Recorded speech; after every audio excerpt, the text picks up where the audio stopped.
नमस्कार, आदाब, सत श्री अकाल। मैं हूँ न्यूज़ प्लस से यास्मीन हुसैन। दोस्तों, इस टाइम एक विषय चल रहा है कि बांग्लादेश के अंदर जो ये घटनाक्रम हुआ है, इस घटनाक्रम में ऐसी क्या वजह हुई कि एक देश के प्रधानमंत्री को अपना देश छोड़कर भागना पड़ा। इस विषय पर पूरी जानकारी के लिए हमारे साथ में है न्यूज़ प्लस के वरिष्ठ पत्रकार ताहिर अली। हम इनसे जानेंगे कि ऐसा क्या विषय हुआ था और ऐसा कि किस वजह से वहाँ की प्रधानमंत्री को अपना देश छोड़कर विदेश में भागना पड़ा।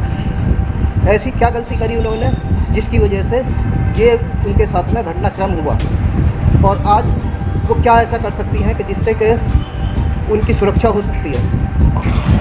जी ताहिर भाई बताइए।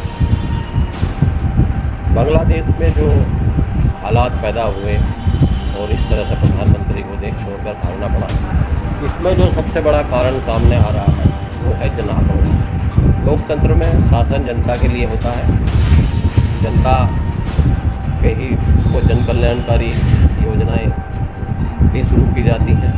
लेकिन जब लोकतंत्र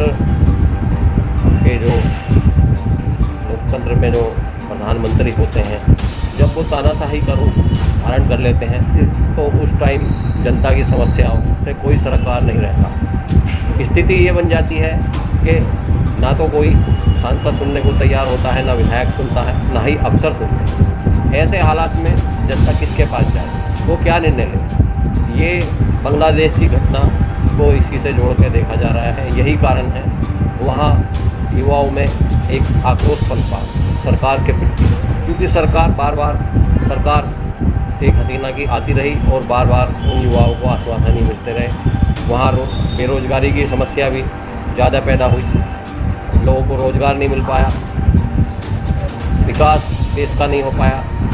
इसलिए जनता को जनाक्रोश जागा और इतिहास गवाह है, जब जब भी क्रांति आई है युवा शक्ति ने ही क्रांति की है। नहीं, इसमें ऐसी क्या गलती करी उन्होंने, जबकि उनके फादर एक तरह के वहाँ के महात्मा गांधी थे।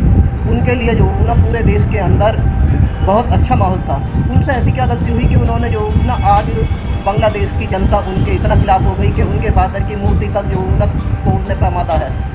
ऐसी क्या वजह है खास कोशिश डालने? जब एक बार सत्ता के बाद में दूसरी बार सत्ता में आ जाता है कोई भी, या तीसरी बार सत्ता में आता है, तो एक जो अति आत्मविश्वास जागता था। उसमें जो जनता की समस्या हैं उन पर ध्यान नहीं दिया जाता, और जो ऊपर वाले लोग हैं, जो नीचे वाले लोग हैं, वो उनको गुमराह करने का काम करते हैं। यानी जो एक्चुअल प्रॉब्लम है वो वहाँ तक नहीं पहुँच पाती। अब उनको तो ये लगता रहा कि सब कुछ ठीक ठाक चल रहा है, सब कुछ ठीक ठाक चल रहा है, लेकिन जनाक्रोश युवाओं में पनपने लगा और वो धीरे धीरे वो ऐसी विस्फोटक स्थिति बनी कि उन्होंने जो है बगावत शुरू कर दी और उन्हें अपनी सुरक्षा के लिए देश छोड़ के भागना पड़ा। अच्छा, अब उनके लिए ऐसा कौन सा देश सुरक्षित है जहाँ वो अपने आप को सुरक्षित महसूस कर सकती है? कहाँ जाएंगी वो? देखो, सबसे ज़्यादा दुनिया में उन्होंने जो है भारत को ही सुरक्षित माना, और भारत की नीति जो है वसुधैव कुटुंबकम की रही है। हमने अपने पड़ोसी को हमेशा मित्रता और का व्यवहार उनके साथ किया है। बांग्लादेश से भी हमारे जो है अच्छे संबंध रहे हैं, इसलिए उन्होंने दुनिया में सबसे ज़्यादा सुरक्षित जो देश माना वो भारत को ही माना। इसलिए वो कहीं और ना जाकर भारत में ही आई। अब ये फैसला उन्हें लेना पड़ेगा कि वो कहाँ जाना चाहते हैं। अच्छा, भारत उन्हें सुरक्षा देगा अगर वो भारत में रहनी चाहेंगी? तो ऐसी हमारी कोई नीति है जिसकी वजह से क्या हमारा देश उनको जो है ना अपने यहाँ रख सकता है? देखो, ऐसे आपातकाल की स्थिति में तो हर किसी का एक दायित्व बनता है, और भारत सरकार ने अपना दायित्व निभाया भी है कि उनको शरण दी है। वो जब तक रहना चाहेंगी, मैं समझता हूँ सरकार को तो इसमें कोई कोताही नज़र नहीं आ रही है। जब तक उनका मन करेगा वो रह सकती हैं। एक बांग्लादेश की बनने वाली सरकार को क्या इस चीज़ से ऐतराज़ नहीं होगा कि उनके यहाँ से भागने वाले को हमारे देश ने शरण दी? देखो, ये तो बांग्लादेश हो, पाकिस्तान हो, ये जो छोटे छोटे देश हैं, इनमें छोटी छोटी पार्टी होती हैं और छोटे छोटे हैं। कब सरकार गिर जाए, कब वहाँ मिलिट्री शासन लागू हो जाए, कुछ नहीं कहा जा सकता। पाकिस्तान में भी इस तरह का कई बार हुआ है, और ये अब बांग्लादेश में भी शुरुआत हो गई है। तो हाँ, सरकार का तो फर्ज बनता है, सरकार प्रयास कर भी रही है प्रधानमंत्री जी इसे गंभीरता से ले रहे हैं और रक्षा मंत्री और विदेश मंत्री सभी के साथ इस मामले को लेकर बैठक हुई है।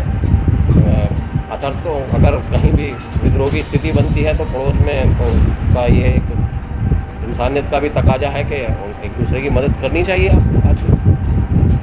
अच्छा, सरकार अपनी तरफ से हर संभव प्रयास कर रही है कि वहाँ पे जो है शांति। अच्छा, आपका क्या मानना, कब तक स्थिति सुधार में आ जाएगी?